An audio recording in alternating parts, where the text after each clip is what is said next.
ముందు భాగంలో గంగాదేవి తన కుమారుడు దేవవ్రతుణ్ణి అన్ని విద్యలలో ప్రావీణ్యం కలిగిన యువరాజుగా తీర్చిదిద్ది సంతన మహారాజుకు అప్పగించిన విషయం తెలుసుకున్నాం.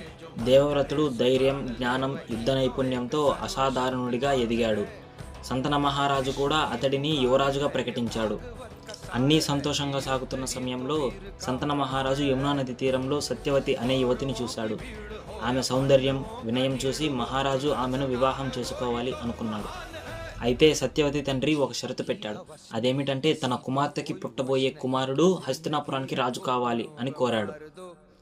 ఇదివరకే దేవవ్రతుడు యువరాజుగా ఉన్నందున సంతన మహారాజు ఆ షరతుకు అంగీకరించలేకపోయాడు. దీంతో తీవ్ర విచారంలో మునిగిపోయాడు.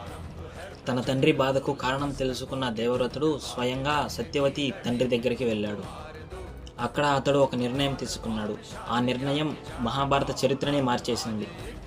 తన తండ్రి సంతోషం కోసం దేవవ్రతుడు చేసిన ప్రతిజ్ఞ ఏమిటి, ఎందుకు ఆ ప్రతిజ్ఞను చూసి దేవతలే ఆశ్చర్యపోయారు తెలుసుకోవడానికి నెక్స్ట్ పార్ట్ కోసం పార్ట్ 7 అని కమెంట్ చేసి లైక్, షేర్ అండ్ సబ్స్క్రైబ్ చేయండి.